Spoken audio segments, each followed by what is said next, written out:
Today we're going to be hearing about sustainable agriculture from Deb Habib of Seeds of Solidarity Farm. So let's welcome Deb.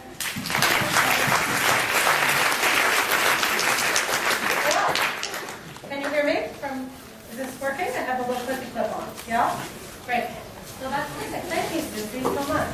I was just thinking about the breath thing, and a number of years ago I taught yoga here at UMass. And I always used to like to tell people this little ditty that I'd heard a while back, which was a 110-year-old woman was asked the secret of her long life, and she said constant breathing. I'm Deb Habib, and I am the co-founder of Seeds of Solidarity, which is in Orange, Massachusetts. Basically, it's what you're going to hear about today, and what I'll share images of, are our home. So how we as a family are living. You'll hear about our farm, which is a for-profit farm, Seeds of Solidarity Farm, where we grow vegetables and garlic, and my husband Ricky runs that. You'll hear about the nonprofit organization that we run, and that's what I direct, through which we attempt to inspire people and provide practical tools so that folks can grow food and use renewable energy in their communities. And the fourth circle that isn't kind of, that makes it a Gerber diagram instead of a Venn diagram, is how we engage with our community. We put on a festival called the North Quabbin Garland Garden Festival. Anyone heard of the festival? Oh, that's even more than Seeds of Solidarity. That's excellent. And also how we're working with our neighbors to build resilience and self-sufficiency in our neighborhood. As I mentioned at the beginning, Seeds of Solidarity is part farm, part nonprofit organization, part home, and we're in Orange, Massachusetts. And our mission is to provide people of all ages with the inspiration and practical skills to grow food and use renewable energy in their communities. So here's the start of our site, or part of our site. This is where a lot of the activity is centered. It's 30 acres total, which we bought as conservation buyers from the Land Conservation Trust. So sort of a different way to think about stewarding or purchasing land. And that's garlic you see right there, and Ricky on the right, our son Levi on the left a number of years ago. Our mantra, sort of in addition to our mission, kind of our mantra, one of the things that we say a lot is grow food everywhere, and supporting people in thinking about how we can do that in all of our communities and why we need to do that in all of our communities. So we have a farm, but we're growing food on land that really is not typical farm land. It's not river bottom soil. There aren't, there's not 6 feet of Hadley loam and tractors and really rich soil. Our kind of challenge and joy has been to figure out how to grow food and how to teach other people to grow food in land that really isn't particularly fertile. We always enjoy when John's Sustainable Agriculture classes come out in the fall. Maybe some of you are going to be taking that class this fall. I hope so. So there's Farmer Ricky in one of the greenhouses, just so we can bring him here with us today a little bit. And some of you may know Max Taylor on the left. He graduated from UMass 2 years ago. Is that familiar?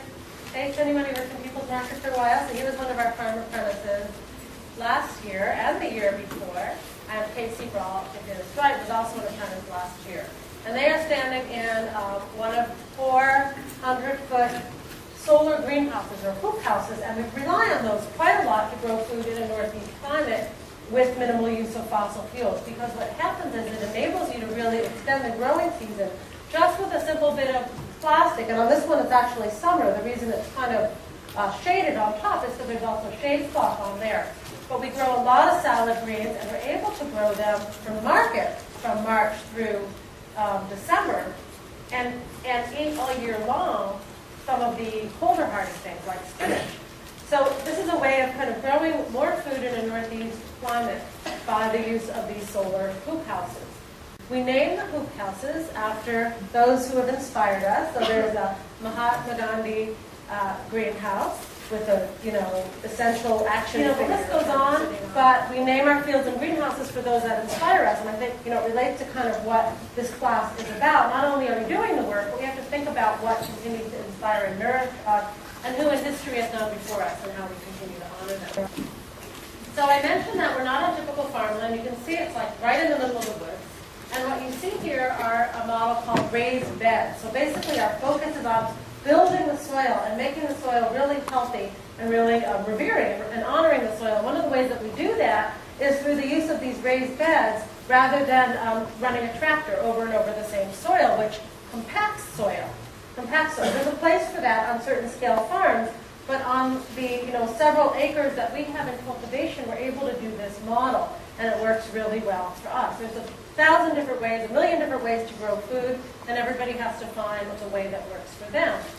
And again, because we're in the woods and we didn't have all this fertile soil, we had to do some clearing of land, and we used all the wood on our property that we cleared.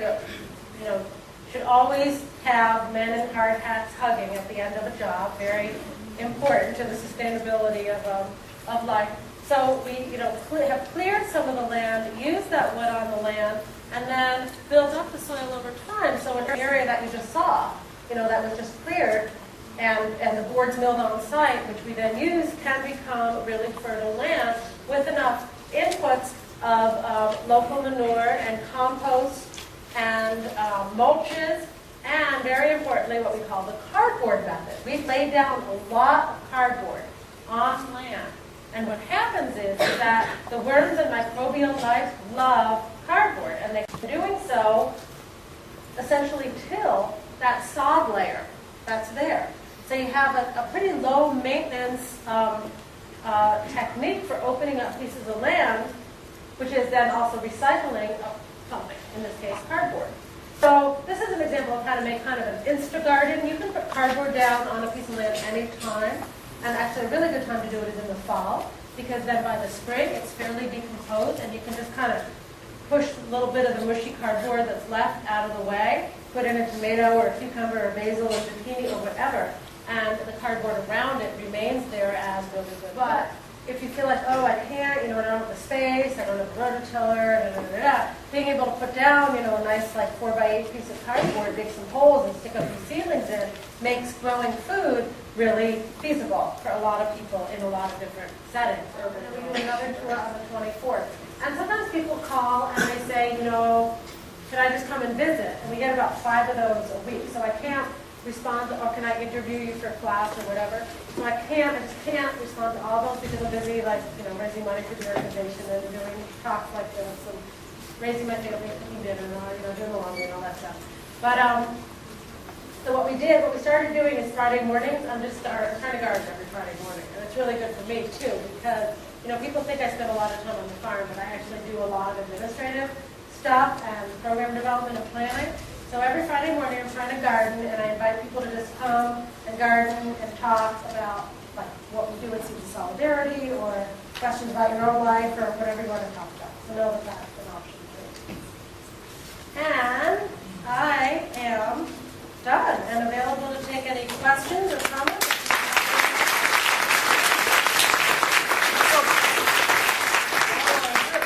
What I'd like to do is turn to a neighbor and come up with a question. I want 5 questions for neighbor. One is to cover food, energy, garlic and arts, education, 5 questions, right? The community. Yeah. So turn to your neighbor and come up with a question. We'll be right back here.